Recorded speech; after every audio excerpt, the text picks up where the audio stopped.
Nah, sebenarnya seperti apa situasi cuaca di wilayah Jabodetabek dan juga wilayah Indonesia lainnya sehubungan dengan kondisi cuaca ekstrim seperti saat ini? Kami sudah bersama juga dengan pelaksana tugas Deputi Bidang Meteorologi BMKG Andri Ramdhani. Pak Andri Ramdhani, selamat pagi, Pak. Selamat pagi. Pagi, Pak Andri. Jadi kalau untuk di Jabodetabek seperti apa sebenarnya cuaca ekstrim itu sampai 3 hari ke depan, Pak? Jadi masih ada potensi cuaca ekstrim, terutama hari ini ya, diwaspadai. Kemudian besok juga masih ada, namun besok mulai melandai ya, tapi tetap waspada. Lalu di hari Minggunya lusa sudah mulai menurun intensitasnya ya. Ya.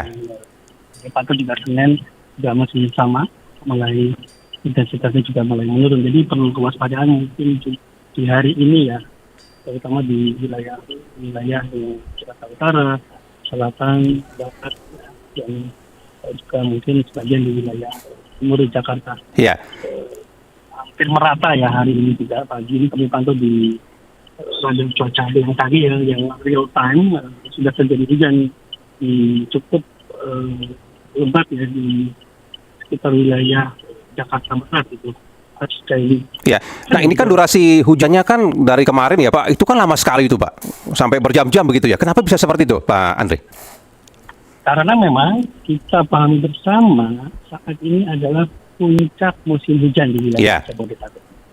Tentunya suplai udara lembab itu yang dari monsun Asia ini kan saat ini sedang lembab-lembab tinggi-tingginya ya. Ini melumpuhkan secara subur awan-awan hujan. Nah, lalu juga ada beberapa fenomena atmosfer penyertanya. Misalkan ada selokan dingin, nah biasanya kan aktif di masa-masa di puncak musim hujan. Lalu juga berbarengan dengan gelombang atmosfer yang lain, ditambah lagi ada bibit siklon tropis di selatan yang membentuk pola konvergensi angin yang memicu maksudnya tumbuhnya awan-awan hujan. Sehingga kemarin itu tidak berhenti-berhenti tuh, tumbuh hujan, bahkan hujan sampai berjam-jam. Nah, inilah yang menyebabkan banjir meluas di mana-mana karena memang hujannya cukup ekstrim. Dan kami lihat juga data ya, curah hujan kemarin yang terjadi itu tuh sangat lumayan ekstrim, di atas 150 mm ya, terutama di wilayah tersebar ya, di wilayah utara, tengah, dan juga timur. Yang tertinggi itu di wilayah sekitar pusat, kalau untuk 189 mm. Nah ini kategorinya ekstrim. Ekstrim begitu ya? Ya, 50 di atas 150 itu sudah ekstrim.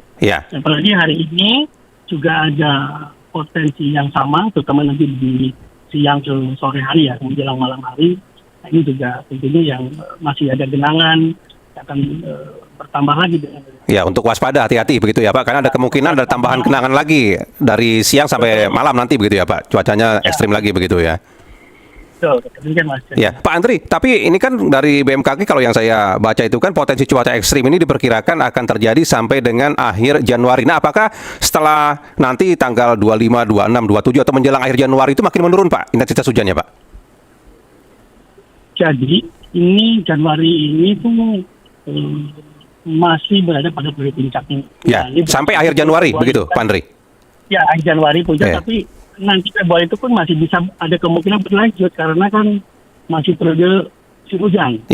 Nah, yang benar-benar berakhir itu nanti mungkin di April ya, maret April. Nah, variasi hujannya itu tergantung dinamika atmosfer apa yang saat itu sedang aktif. Nah, itu mungkin. Jadi tinggal kan memantau 247, kemudian kita pantau real time dari radar itu kan dapat mendeteksi itu 3 hari, 5 hari sebelum. Dan kami pun yang terkait Jabodetabek kan sudah merilis dari hari Senin yang lalu ya. Tanggal 20 kami rilis bahwa Pulau Jawa, Bali, NTB ini waspada sepekan ke depan ya. Artinya ada peningkatan. Di Jakarta itu kita 21-22 ya. Seperti yang kami rilis di hari Senin tanggal 20 yang lalu. Jadi tetap waspada di periode musim hujan ini, jangan dulu karena masih tetap berlangsung, walaupun tentu bervariasi ya. Ada melandainya dulu, kemudian nanti naik lagi, dan itu masih berlangsung hingga bulan Februari nanti hingga Maret ya. Menjelang transisi ke musim kemarau. Demikian Mas. Pak Andri mungkin bisa menyampaikan kembali ke masyarakat bagaimana caranya mendapatkan informasi cuaca terkini dari BMKG, Pak. Silakan, Pak.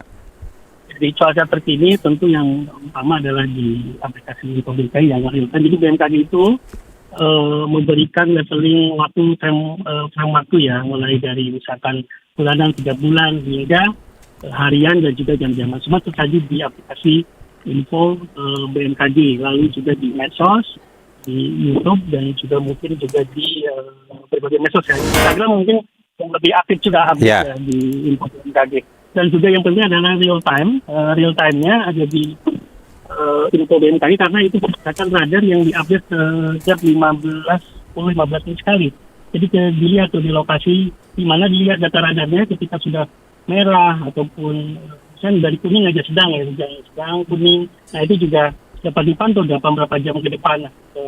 Sudah berpotensi jam-jam ke depan dari pantauan radar tidak ada potensi meluruh gitu ya, artinya menjadi hilang gitu. Nah itu juga itu harus waspada. Ya. Kita semua. Baik kalau begitu. Kami nantikan perkembangan dari BMKG. Terima kasih banyak Pak Andri Ramdhani Pak untuk waktunya pagi ini Pak.